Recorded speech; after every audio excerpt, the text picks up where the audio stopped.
was Tuesday morning. 10 people were shot. Several others had injuries, at least 13 people injured, but authorities have later said that none are life-threatening. And for more on this, we're going to turn now to Mola Lenghi, who is at the scene there in Brooklyn. And Mola, what have you been hearing? Well, yeah, guys, after an exhaustive multi-agency search, as you mentioned, 62-year-old Frank James is now in the custody of the NYPD. This is a multi-agency search that went on for more than 24 hours that included the FBI as well as U.S. Marshals who were on here on the ground assisting in this search after the mass shooting yesterday at the subway station here in Brooklyn. One of the key elements in this investigation was this U-Haul truck that was found yesterday afternoon. A key was found at the shooting scene yesterday. Authorities were able to connect that key to the truck that was found in another part of the city, and then ultimately they found out that that truck had been rented by James and then able to eventually track him down just a few minutes ago. Mola, what are you hearing about the circumstances of his arrest? Well, it just happened. We know the location of where it happened, obviously, the East Village. And again, that U-Haul truck seemed to be key in this.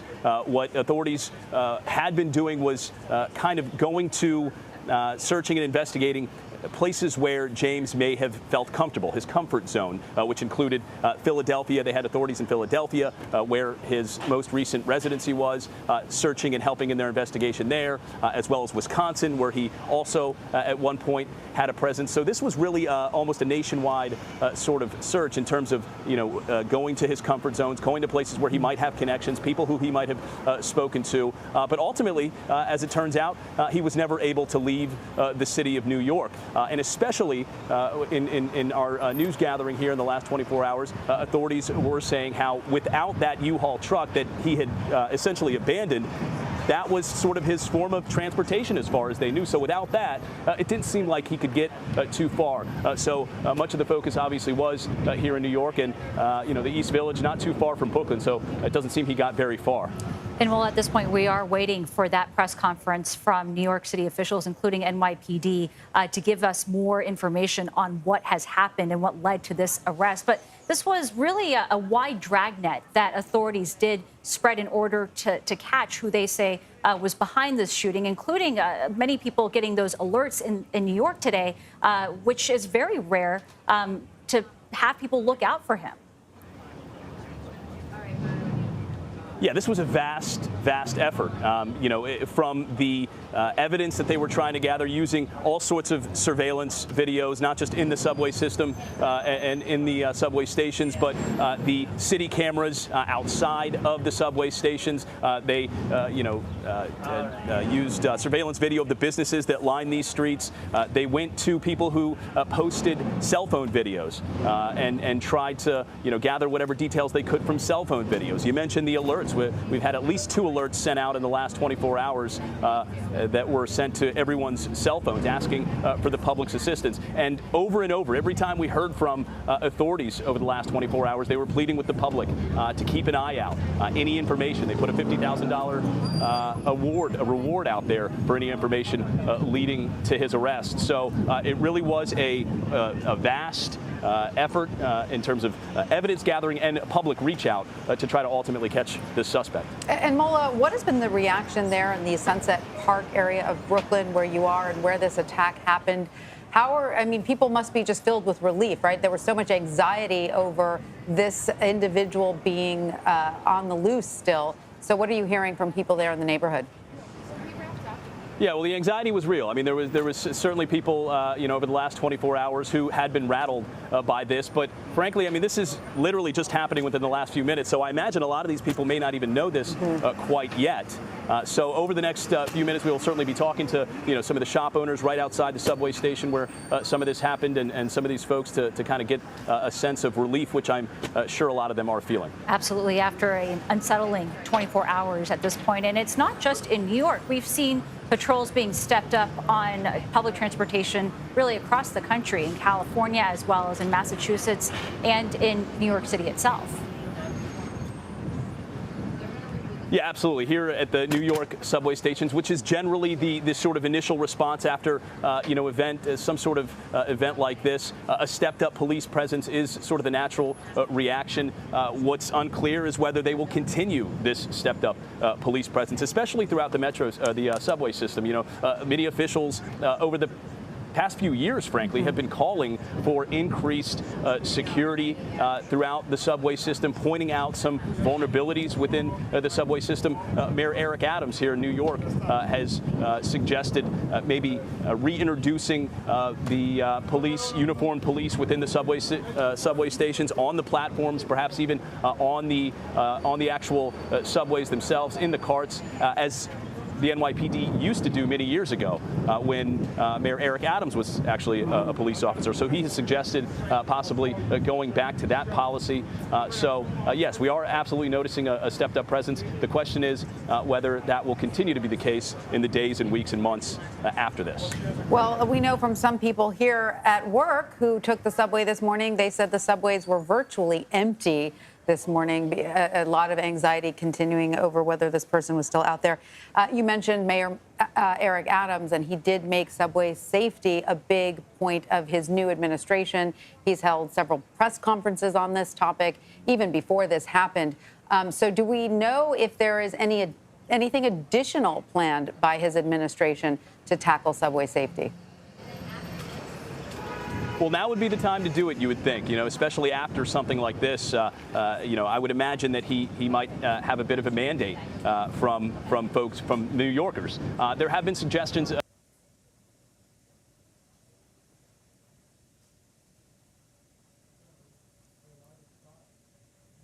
I think we just lost Mola Lenghi. We hope. Oh, there, we got him back. Mola, are you with us? Guys, can you hear me? Yep. Yeah, we can hear you now. Yes. Right now, I'm sorry, go ahead, guys. And Mola, I'm curious also, when we talk about when something like this happens in this digital age, it seems like there are so many different clips and videos that we've seen. And it seems like the suspect in this case left a large digital footprint from what authorities have uncovered. So yes, we know that there were many online postings that the suspect, Frank James, had posted in the recent days, weeks, and months. Some online rants, YouTube videos, hours and hours really of content that he had been posting. A lot of these disturbing and chilling videos, some racist oriented posts, homophobic posts, posts where he had mentioned that he wanted to see people die, posts criticizing New York City Mayor Eric Adams, posts criticizing the homeless situation here in New York, specifically homelessness within the subway system. So a large digital footprint, as you mentioned, just in terms of the video, let alone the stuff that he may have had on his social media accounts. So police have spent the last several hours and really 24 hours as soon as they identified him as a suspect, and perhaps even going back to when he was a person of interest, combing through this digital footprint to try to get an idea of his mindset in the days, weeks, and months leading up to this shooting. Well, it's interesting because a lot of these videos allegedly contained elements railing against the city's mental health services, and considering this sort of attack and some of the other things he apparently or allegedly said online, is there some question as to whether this man is mentally stable? At this point, that would be speculation. I mean, obviously, police have him in custody right now, so they'll finally be able to really question him and try to really get into a motive and where his headspace is. But I would imagine that it would take a certain kind of person to carry out an attack like that, let alone to post the sort of things that we have seen online. And we will learn more details in the coming days and weeks. And what we see right now, just another heads up for our viewers, is we're standing by for a press conference from NYPD, and you can see that on your bottom right of your screen, so we'll learn more. I want to turn things now to correspondent Scott McFarland, who is standing by. And Scott, I'm curious, when we talked to Mola, he was discussing how this is such a multi-agency response, and that includes from the federal government. What has the federal response been like? We know the Federal Division of Alcohol, Tobacco, and Firearms customarily involves itself in these types of cases where there's a shooting spree. They were part of this. But this shooting scene is also in close proximity to many key federal offices and agencies. The Secret Service has an office just down the road. Federal courthouse is nearby in Brooklyn. So there's a lot of federal skin in the game in this area. So this is a large-scale law enforcement investigation we're seeing the culmination of, not just local New York police. This is also an investigation that spans multiple states. According to what law enforcement's been telling us over the past 24 hours, this suspect is from Wisconsin, had some type of interface in Ohio and in the Philadelphia area, had the incident, according to police, in Brooklyn, and has been captured in Manhattan. So this is moved across many different jurisdictions, and that'll involve other law enforcement from other areas. But there are going to be other questions for police to answer at this press conference beyond how and when they captured their suspect. But also, was there a delay or a lag in this investigation caused by the blind spot that appears to have occurred near the shooting scene, where cameras, security cameras, what they call CCTV cameras, weren't properly functioning?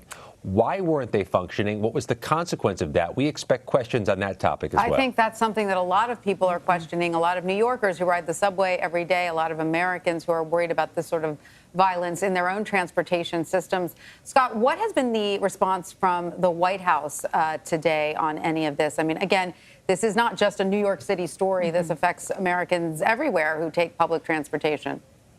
Yeah, and President Biden spoke to this yesterday as he was traveling from to Iowa and back to Washington, D.C., saying that this search was a priority of the federal government, just as it is for the local government in New York City. The issue of cameras has been revealed through this sequence of events. The U.S. Department of Homeland Security actually gives out grant money for local police and transit systems to equip their subway stations with cameras. And there's going to be a push, CBS News has learned, later this month to increase that funding to equip transit agencies with the capacity to do more, either invest in new equipment or better upkeep the equipment they have. And that's what we found. Our investigation with CBS News shows that there were warnings to the New York subway system, to the MTA, as early as 2018, that there were vulnerabilities with these cameras to malfunction and fail at key moments because proper inspections weren't being done and repairs weren't being made on a timely basis. Scott, and also I just want to remind our viewers who are just joining us now, the latest breaking news that we have into our CBS newsroom is that the suspect in the shooting yesterday in Brooklyn on the subway, in the subway platform, is in custody. At least 13 people injured, 10 people were shot at this subway station in Sunset Park, Brooklyn. 62-year-old Frank James, we are hearing, is now in custody, and we're waiting right now for NYPD to brief us on what has happened. But you can imagine, Scott, it's also been a very busy 24 hours plus for officials as they cast this wide net in order to track him down. Yeah, and there were questions about Frank James. They wouldn't answer last night when they last faced reporters because at that point they considered him a person of interest and wouldn't get into things that they were being asked about, like, does he have a criminal history? What connection does he have to New York and New York City? What about possible social media posts that may raise the risk for others in New York? Those are the types of questions they may answer now that they've changed his designation from person of interest to suspect, and now we believe that he's in custody. So there are a series of questions that need to be answered, even though the suspect now appears to be captured. Scott, thank you so much. Please stand by. We also have Mola Lenghi still with us.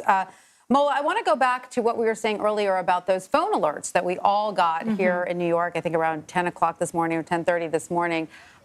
They're not used very often for law enforcement.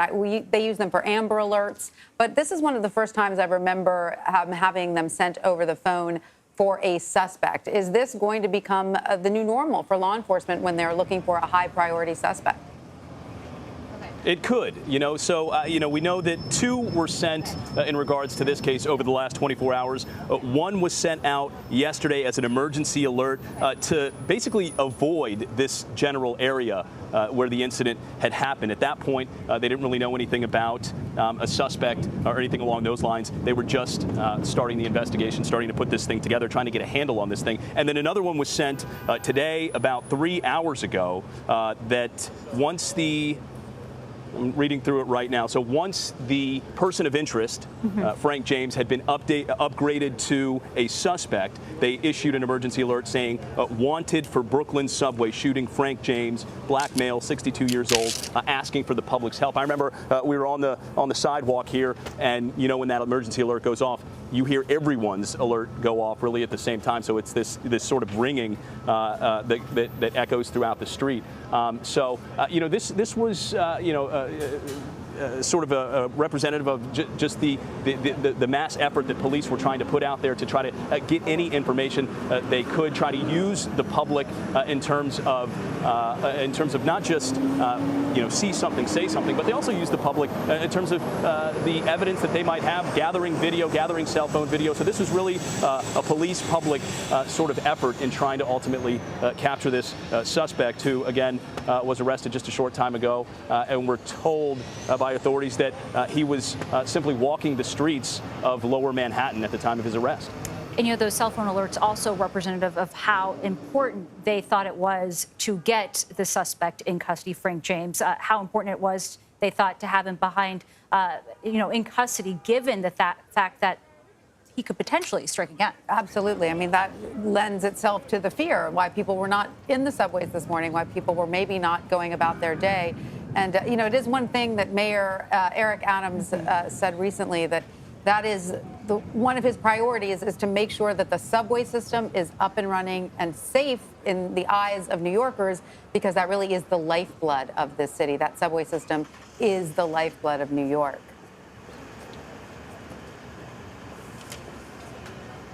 Mola, what more do you know about the online footprint that Frank James left? I mean, some of his writings have been printed in certain news organizations, and they're pretty disturbing, right? I mean, like you said, some of it is racist, some of it rants against the war in Ukraine. It seems to cover a lot of different corners. What more have you heard about that? Has that been helpful for law enforcement, or was it really just more about getting the word out to the citizens of New York and having everybody keep their eyes peeled for this suspect? Yeah, it was really, sort of a dual approach, using the public to try to be the authorities' eyes and ears on the street as much as they could, as well as combing through the online posts, the videos, to try to get an idea of this suspect's mindset. As you mentioned, a lot of disturbing content. There was hours and hours and hours of content that he posted online.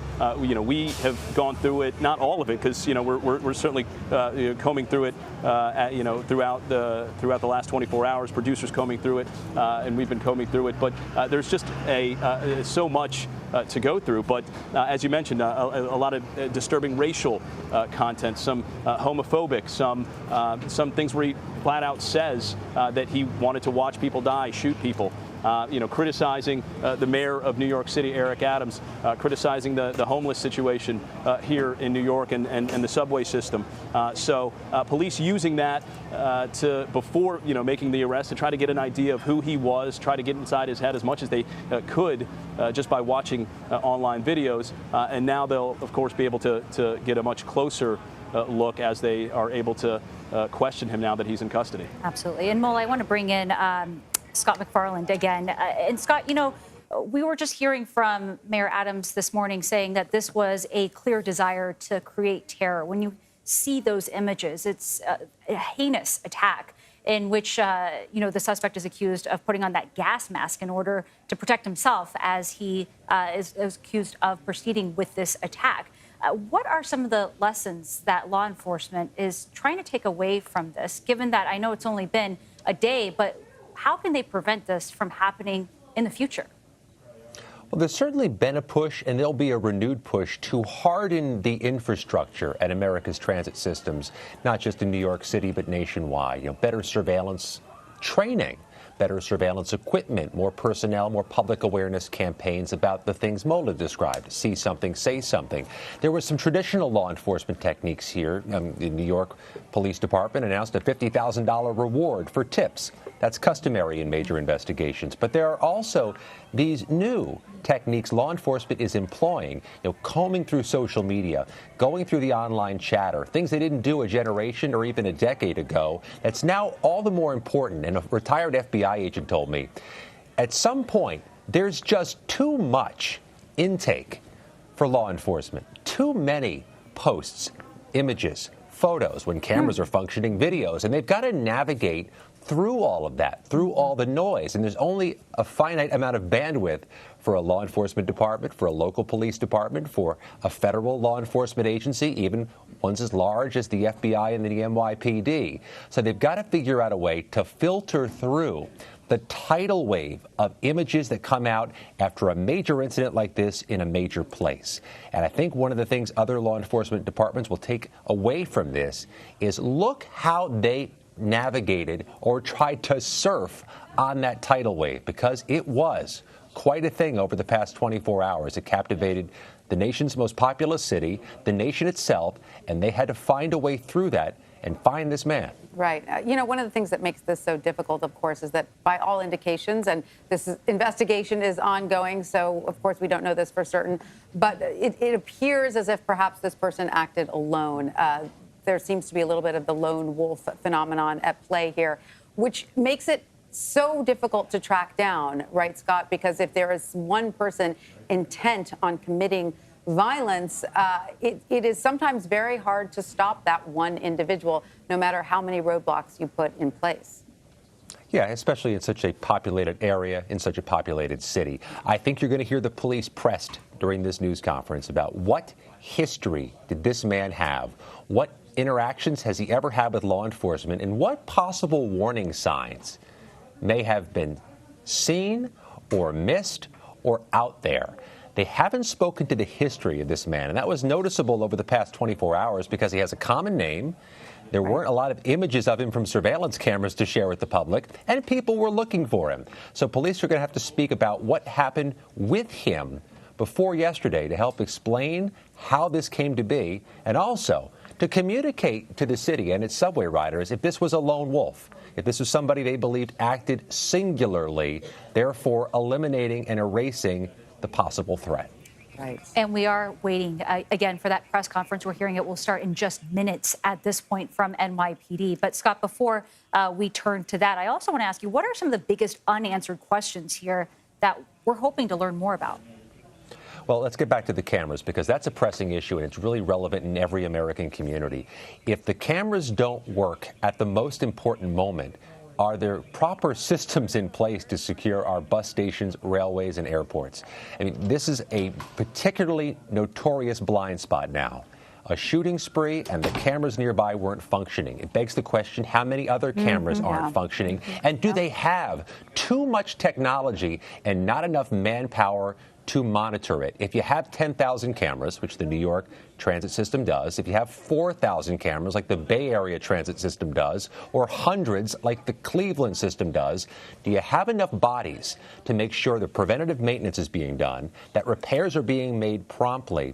This indicates we may not have enough manpower to properly watch and fix these cameras that policyholders think are a silver bullet. Put cameras in there and we're safer. This shows that cameras being there isn't enough. Just having them isn't enough. Ensuring their functioning needs to be done. Is there any indication, though, that cameras, seeing them there, whether they're functional or not, serve as a deterrent? There's that premise, and that law enforcement works under it, that it's a force multiplier. Having a camera there may help eliminate the need to always have a body with a badge there. But that's also a point of contention. Do they actually dissuade behavior the way some people suspect. That really is the wedge issue with cameras. Do they change behavior, or do they help you investigate and do forensic work on things that have already happened? Mm-hmm. Do they work more as a recording device than a deterrence device? Scott, we are starting to see some pictures published online, can't confirm their authenticity yet, of what appears to be the suspect in that orange vest and gas mask. And it appears as if he's standing on a subway platform. Do you know anything more about these photographs, whether they are authentic and whether they did come from subway cameras? I think the police department's been careful with what they disseminate, knowing that there are a lot of social media images out there purporting to be of something that they can't verify. It was noticeable how long law enforcement waited to name their person of interest and share an image of their person of interest. That didn't happen until late last evening. Scott, it looks like this presser is beginning. Thank you so much. We're going to take you now to the New York City Police Department presser. Let's listen in. Good afternoon. I'm John Miller, Deputy Commissioner for Intelligence and Counterterrorism of the New York City Police Department.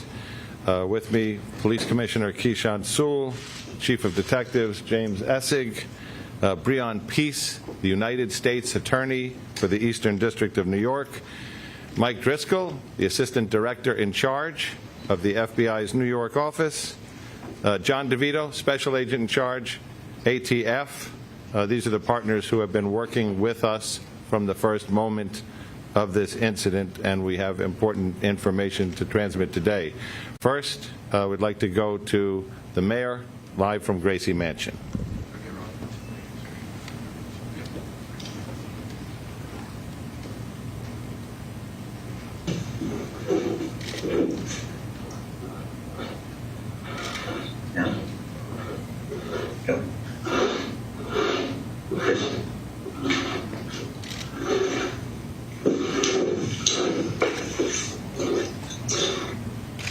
My fellow New Yorkers,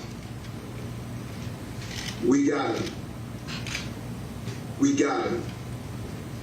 I cannot thank the men and women of the New York City Police Department enough, as well as our federal agents, our state police, our first responders, from the 9/11 operators to the various men and women from our medical professions. We got him and said to New Yorkers, we're going to protect the people of this city and apprehend those who believe they can bring terror to everyday New Yorkers. And I want to thank everyday New Yorkers who called in tips, who responded, who helped those passengers who were injured. 33 shots. But less than 30 hours later, we're able to say, we got him. Thank you, Commissioner, for your leadership and job well done. And now, Police Commissioner of the City of New York, Keechant Sewell. Good afternoon, everyone, and thank you for being here. I am truly fortunate to stand here among these extraordinary investigators and federal partners to make this announcement. Moments ago, Frank Robert James was stopped on the street and arrested by members of the New York City Police Department. Officers, in response to a Crime Stoppers tip, stopped Mr. James at 1:42 p.m. at the corner of St. Mark's Place and First Avenue in Manhattan. He was taken into custody without incident and has been transported to an NYPD facility. He will be charged with committing yesterday's appalling crime in Brooklyn. I want to commend all of the investigators and analysts who took part in this all-hands-on-deck investigation. Literally, hundreds of NYPD detectives worked doggedly during the last 30 hours to bring this together. They did so in tandem with a vast number of our law enforcement partners, including those from the FBI NYPD Joint Terrorism Task Force, the ATF NYPD Crime Gun Intelligence Center, and the Regional Task Force led by the United States Marshal Service. We hope this arrest brings some solace to the victims and the people of the city of New York. We used every resource at our disposal to gather and process significant evidence that directly links Mr. James to the shooting. We were able to shrink his world quickly. There was nowhere left for him to run. I'd like to turn it over to Chief James Essick for details of the investigation.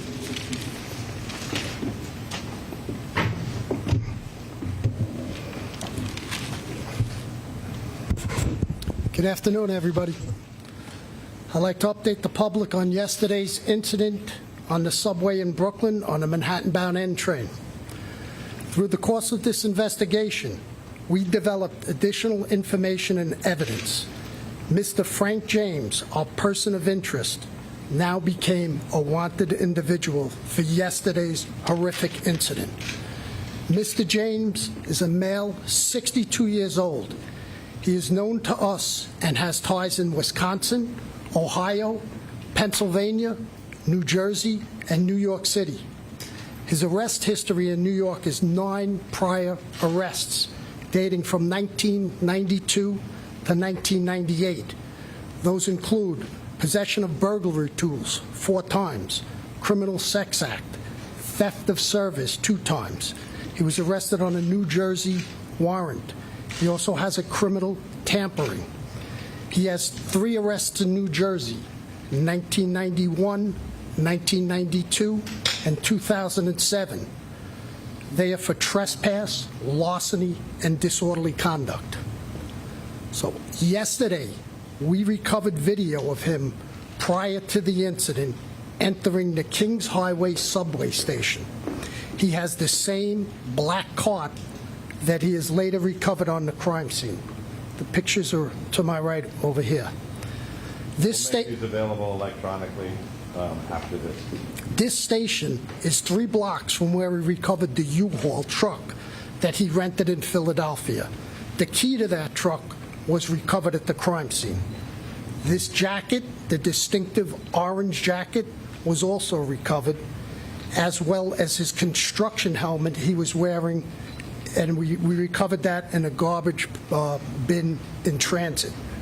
We believe, but this is still early in the investigation, that after firing his weapon 33 times at innocent New York City subway riders, Mr. James boarded an R train that had pulled into the station, went 1 stop up, and exited at 25th Street Station. We also have a picture of that.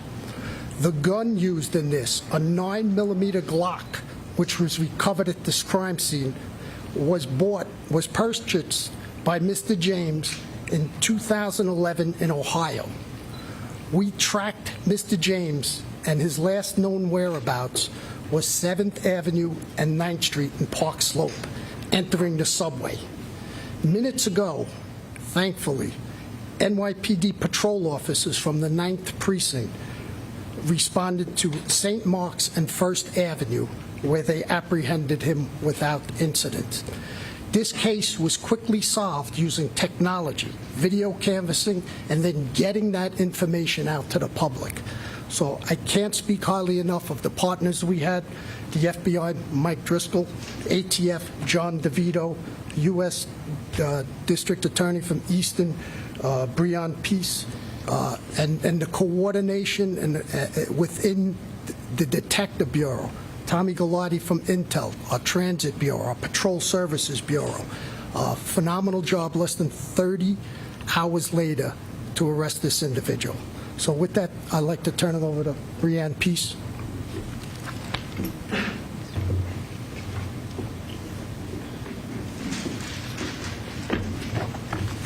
Good afternoon. Thank you. Yesterday was a dark day for all of us, but the bright spots of the incredible heroism of our fellow New Yorkers helping each other in a time of crisis, the quick response by our first responders, and the hard work by all of our law enforcement partners that has been ongoing is truly a bright spot here. Today, Frank James has been charged by complaint in Brooklyn Federal Court with 1 count of violating 18 U.S.C. sections 1992 A7 and B1, which prohibits terrorist and other violent attacks against mass transportation systems. He has been apprehended. He will be arraigned in federal court in Brooklyn, and if convicted, he will face a sentence of up to life imprisonment. My office... I'm from Syria. I know, but where do you live? I live in Jersey. Where in Jersey? Union City. Yes. Sunset Park, Brooklyn, in the Eastern District of New York, Frank James did knowingly and without lawful authority and permission commit an act, including the use of a dangerous weapon, with the intent to cause death and serious bodily injury to passengers and MTA employees on the New York City subway system. The government will prove, among other things, that James traveled across state lines in order to commit the offense and transported materials across a state line in aid of the commission of the offense. We, in the Eastern District of New York U.S. Attorney's Office, are working closely with all of our law enforcement partners, the FBI, NYPD, ATF, U.S. Marshals Service, and others, including the Kings County District Attorney's Office. And my office and our law enforcement partners will use every tool at our disposal to bring this individual justice and bring justice to New Yorkers and restore safety and peace of mind to all. And we'll continue to do so as this case proceeds. Thank you. Mike? Good afternoon, and thank you all for being here today. As Mr. Peace just discussed, Mr. James is now facing a federal charge for his actions, a terrorist attack on mass transit. We have two ways that you can get in contact with us, because I want to be very clear that this is still an ongoing investigation. If you have additional information regarding Mr. James's activity, or if you have digital information, please reach out to us. Contact the FBI, 1-800-CALL-FBI, or you can provide digital media through fbi.gov/Brooklyn shooting. We need to hear from you so we can fully understand all the events that have occurred over the last 30 hours. It's crucial that we receive the assistance of the public as we piece this case together. There has been some reports that FBI holdings to date had a tie to Mr. James. I want to be very clear that to date we have found no record of an investigation of Frank R. James by an FBI office before the shooting yesterday. Reports that FBI's New Mexico field office previously investigated him are inaccurate. I want to thank our partners in this case, the NYPD, the ATF, the U.S. Marshals, and the U.S. Attorney's Office, and all the members of the FBI NYPD Joint Terrorism Task Force. We've had such a tremendous response from all of our partners in this case that have led us to this moment now. I also want to take a quick moment to highlight the work of the JTTF. I'm fortunate I get to work with them every day. It's truly an outstanding group of people, led by SAC Kerry Farley, who spearheaded this investigation. They've done an outstanding job on this, as they have every time New York has faced a threat of this nature. So thank you, and I'd like to turn it over to John DeVito from the ATF.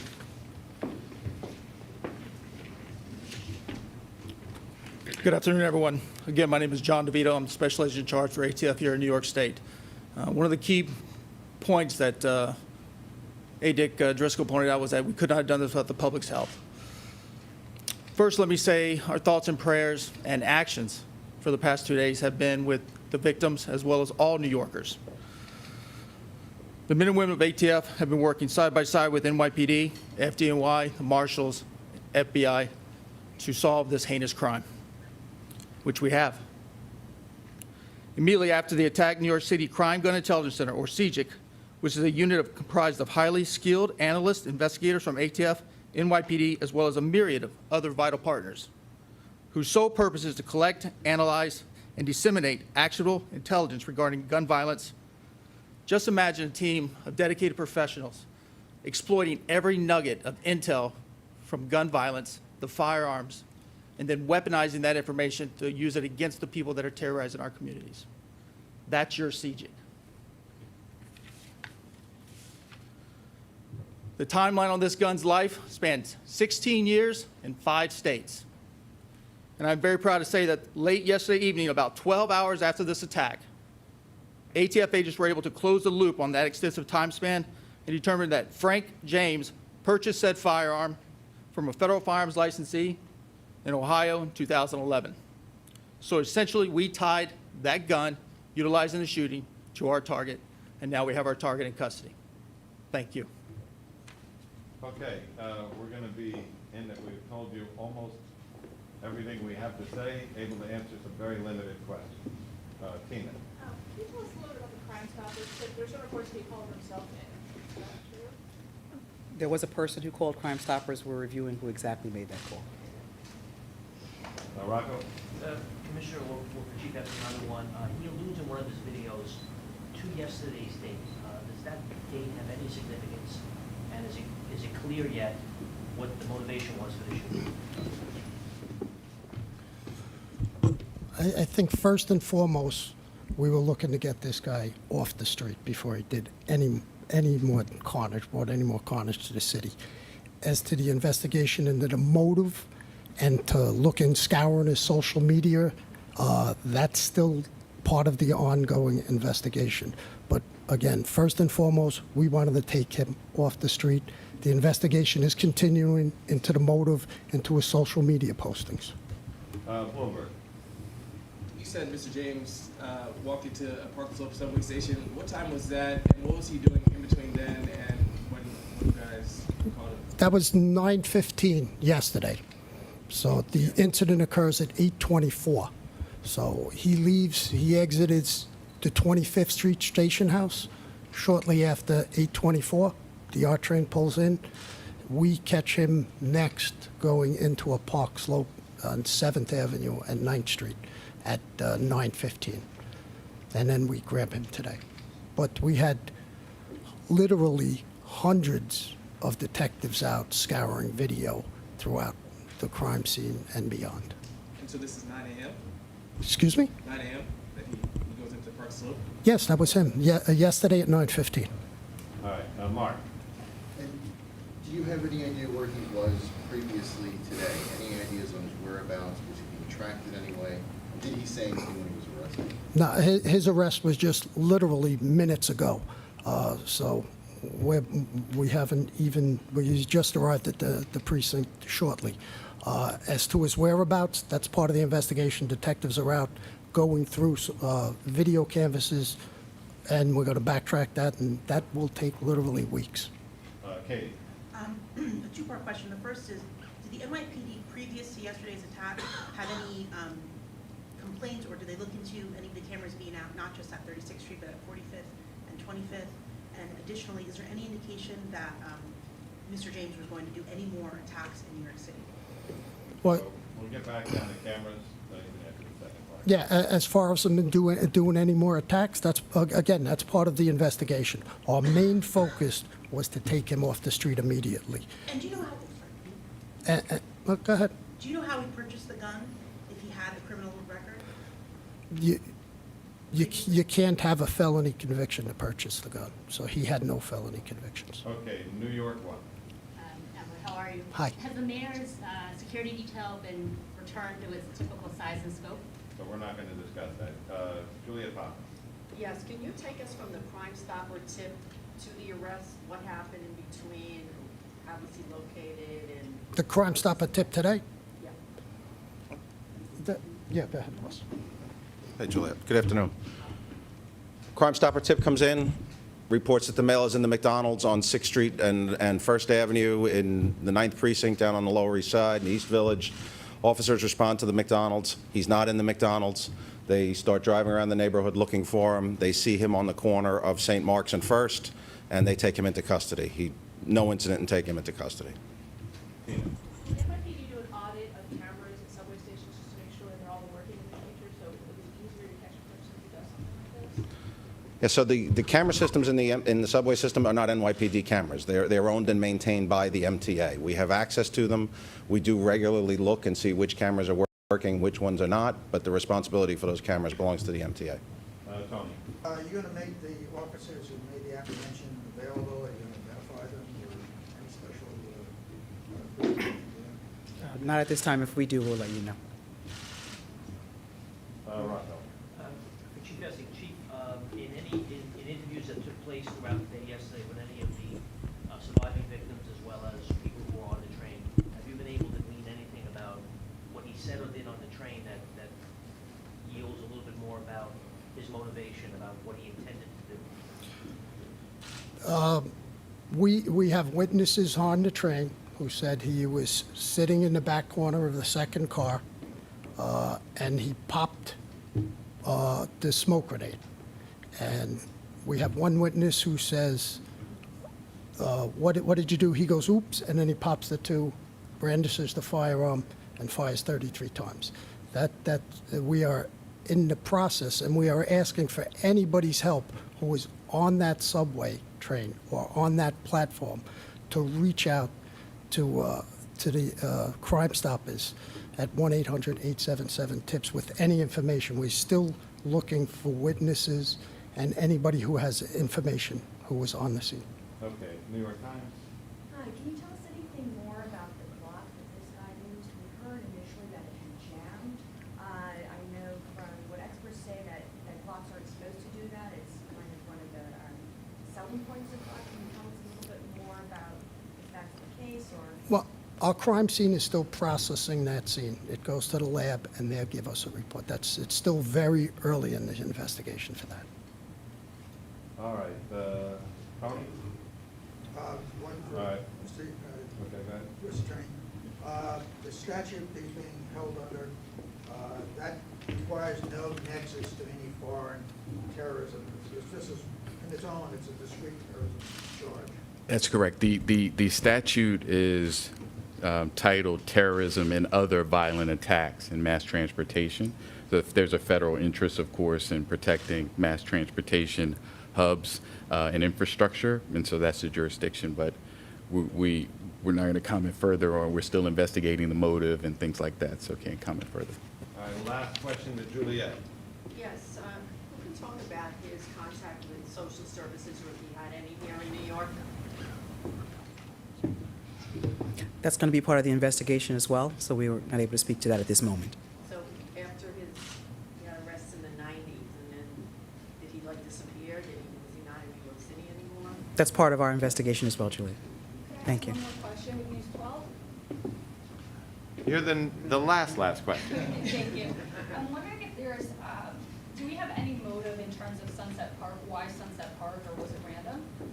No idea. So just to close, we also want to acknowledge our partners, sometimes jousting partners in the media, for putting all these pictures out, for spreading this story from the time we did the press conference yesterday.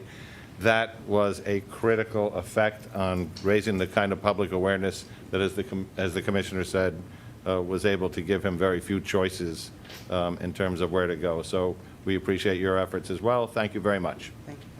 You're welcome.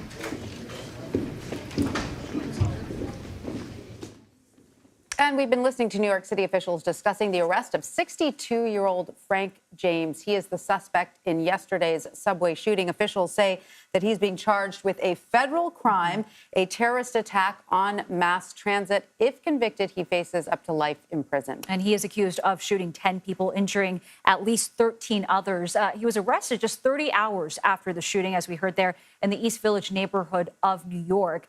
Joining us now with more in Brooklyn is CBS News correspondent Mola Lenghi. And Mola, you've been covering this from the very start. So how did authorities wind up finding and ultimately arresting the suspect here? We heard so much about how they've used the public's information here.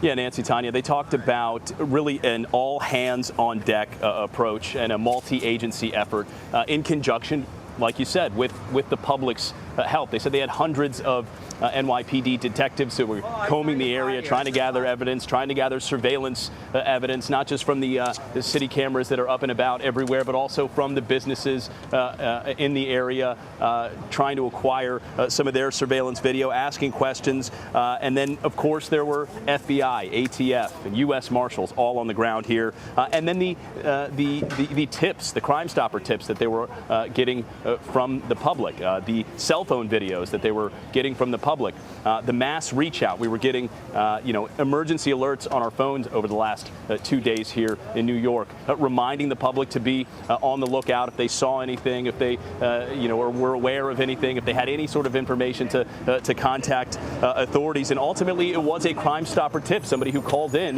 this afternoon. According to authorities, they said that somebody called in saying that they saw the suspect at a McDonald's in the East Village.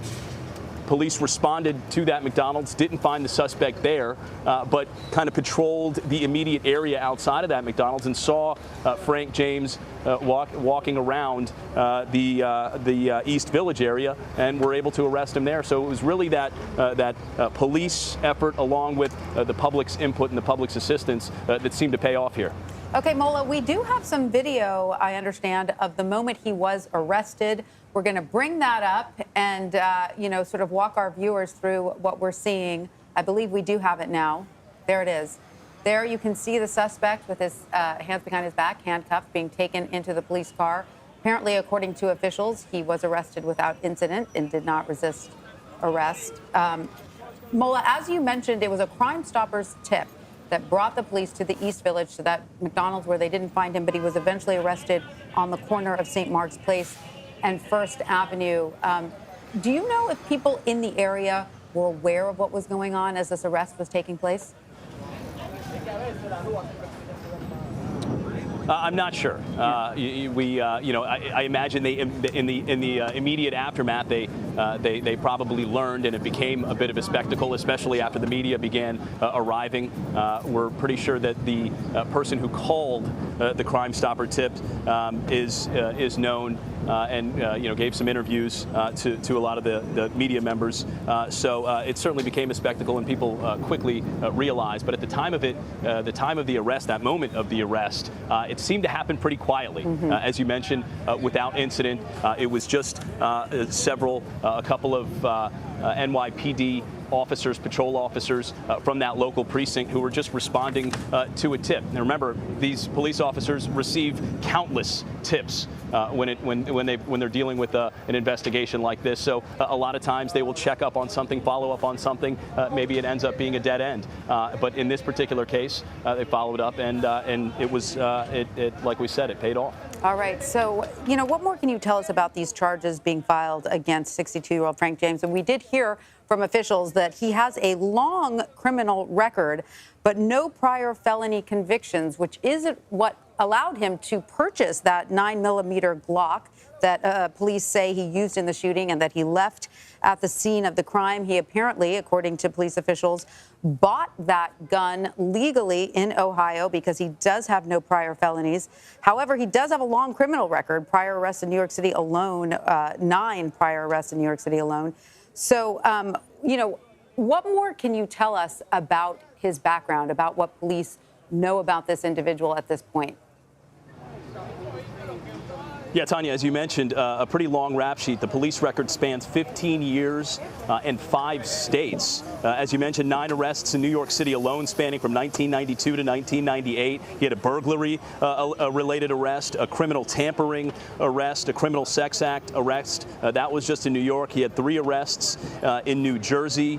So he was certainly known to local law enforcement, but the FBI stressed that he was not known to them. He was not known at a federal law enforcement level. He doesn't appear to have committed any felonies, any federal crimes over the course of over his life. And again, that's why he was able to purchase that gun back in 2011 in Ohio. As far as the charges he now faces, he's looking at some federal charges, a terrorist attack on mass transit, and ultimately facing, if convicted, life in prison.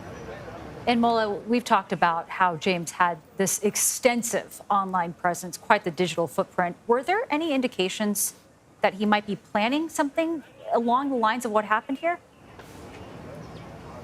Well, certainly some if you take it at face value of what he said, I mean, certainly some disturbing things that were said. Perhaps the most horrifying, the most chilling was saying that he wanted to watch people die, that he wanted to shoot people. It's difficult to make the connection that somebody's actually going to, carry some of the something like that out. But in hindsight, certainly the red flags were there. The hours and hours of disturbing content that he posted online. So up until this point, up until the arrest, that's really all police have been able to work with in terms of trying to get an idea of where his mind was at, what his headspace was at. But now is really not the end of this investigation with this arrest. it doesn't end here. Now is really the beginning of the investigation.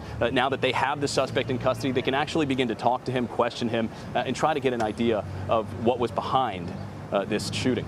Right, Mola Lenghi, thank you so much. Again, we want to recap for our viewers. 62-year-old Frank James has been apprehended and arrested and charged with that subway shooting. He's facing federal charges, a terrorist attack on mass transit, and if convicted, he will face up to life in prison. And there's a lot of unanswered questions here. We do want to bring in Robert Strang. He is a former DEA agent, also the CEO of Investigative Management. Bob, thank you very much for joining us. It took less than 30 hours to track down this suspect. How were officials able to find him so quickly? Well, you heard John Miller and the police commissioner. It's with the public's help. It was amazing. This was really a partnership between the two groups. Also, behind the scenes, what we didn't see was, NYPD and the intelligence agencies dealing with the ATF, John DeVito, the special agent in charge, working with John Miller, who's the deputy police commissioner for terrorism. They've been working together, putting kind of a plan together for quite some time. So there's been a lot of work done to try to prevent these kinds of issues, and a lot of work done within the ATF and NYPD to respond to these issues. So we've been really kind of keeping our eye on this. And I did want to touch on one thing. When he was identified in the park, and you asked about whether or not anybody else was aware of it, when you arrest someone like this who has already tried to kill so many people, it's very organized. You identify the person, you call for backup, and you make sure that you can arrest him without incident, because he could have another type of explosive with him. There may be other people involved that are sitting close by. So it's a combination of factors when you do something like that. Bob, we just want to point out that while you're on screen, I don't know if you can see this, but we're showing our viewers some new surveillance video that apparently shows the suspect walking by in that orange vest, wearing that mask, that gas mask, as it's been described, carrying some sort of backpack, which may be the backpack that police found later at the scene. But now we do have some images of him allegedly from that day. I don't know whether this is from before or after the attack, but that is what we're looking at there. So Bob, as you mentioned, NYPD had hundreds of detectives on this. They had, New Yorkers calling in Crime Stoppers. We talked about this earlier, how the city utilized that emergency broadcast system, sending out, texts to everybody's phone at the same time this morning. So all of that came together to result in this arrest, which, again, as you said, went off without a hitch. So would you say that the New York City Police Department handled this well? Oh, absolutely. I mean, this is amazing. That video that you just saw obviously was what they were able to determine when they went back on the end line. And that's how they ultimately were able to identify him. They had to go back every stop because if you remember, where the crime was committed, he actually, none of the CCTV was operable. So they had to follow back, and that's what you got there. Believe me, that was before he was arrested, because if they saw that, they'd arrest him right away. NYPD, as always, did a great job here. But again, with the help of ATF and the FBI, and we're very fortunate to have that kind of coordination here in New York City. And I am hearing from my producers that this video that we're looking at is from before the alleged attack. Yeah. So, that's for sure, because they would have immediately arrested him if it was after. That's for sure. Also, Bob, I wanted to ask you a little bit about this. We heard about how many states that this suspect has had ties to over the past years. When you have something like this happen, can you talk about that interagency collaboration and what goes into trying to learn as much as you can about someone involved in something like this? Right. It's complicated. And that's one of the reasons why, the relationships like with the agent in charge of ATF, DeVito, and NYPD is so important, because when things like this do occur, number one, it's a preventative operation that's put into place. They try to identify people like him that shouldn't have a weapon, that get a weapon. Mm-hmm. That's number one, and go visit them and take the weapon away. Number two, when an incident does happen, they've got enough intelligence and information to be able to move right away. Who owns the gun? Where was it purchased? All those kinds of things. So, NYPD was able to use that weapon to work with ATF to backtrack where it was bought in Ohio, while at the same time, NYPD and the other agencies looking at all of the video from the other stops on the train until they found exactly the description of the video that we just saw. It was those things, working with the public, that ultimately made this a safe arrest. And thank God nobody during this whole process was killed. So, Bob, I want to get back to that gun, that 9mm Glock that was recovered at the scene that has been tied to the suspect and that officials say he bought in Ohio legally. And I want to ask you, of course, gun regulations vary from state to state, and I'm not intimately familiar with the gun regulations in Ohio. But we were also told by officials that he has a long rap sheet in several states. No felony convictions prior to this one, but a long rap sheet. Can someone with a rap sheet as extensive as his from several states legally purchase a gun? You wouldn't think so. How he was able to get away with it is beyond me. I think also part of the issue is, when we look at these arrests that we've made over time, sometimes they're released, they're always reduced to a misdemeanor, and people that should have a convicted felony on their record don't. Right now there's a lot going on with the fact that less people are arrested. And in fact, the ones that are arrested with bail reform are right back out on the street. And it's distracting to the police officers out there and to people's safety because, you've got to be able to arrest people and follow through with the potential prosecution so this kind of thing doesn't happen. But if we go on like we're going now, where it's a revolving door and people come in the criminal justice system in the morning and they're gone that afternoon, unfortunately, we're going to see more incidents like this. We can't go on like this. And Bob, we also heard from officials asking the public still for more information, setting up that website, soliciting more videos, more tips. What are the next steps for the investigation now that the suspect is in custody? Right. Well, certainly it's a big relief. Now we're going to look at things like we'll look at the cell phone. We'll look at all of his social media, which we have obviously started to do once he was identified.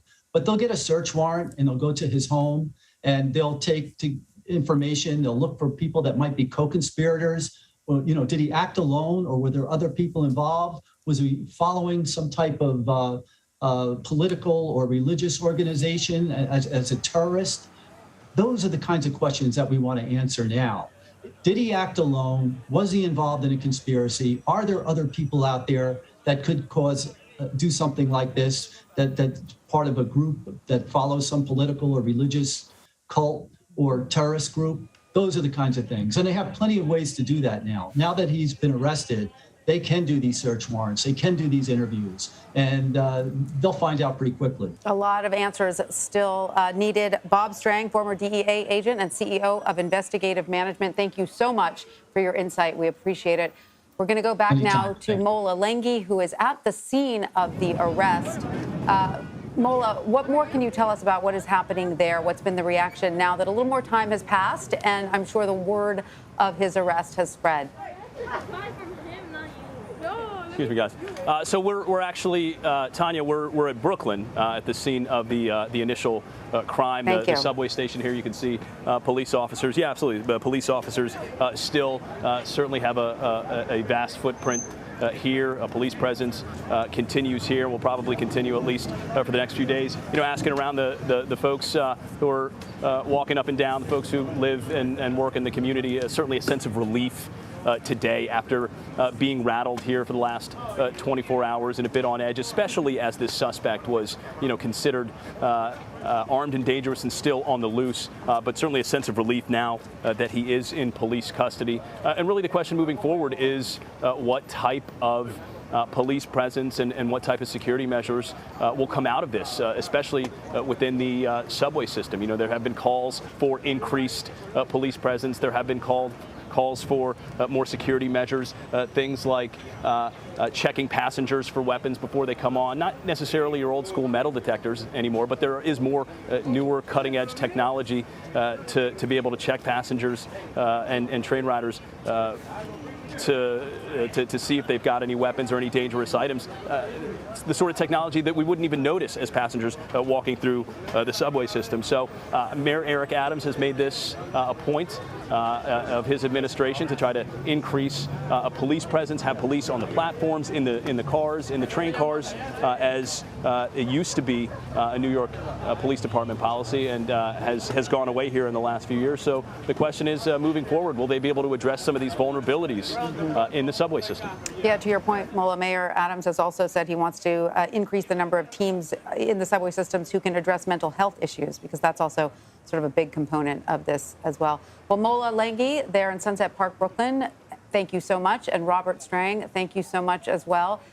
To both of you, we are going to continue to follow the developments of the arrest in the alleged subway shooter here in New York City. In the meantime, we are going to take a quick break. More news is next here on CBS News. When these Holocaust survivors are gone, who will warn us to never forget? When some people don't know. Undeniable. The Truth to Remember. Streaming now.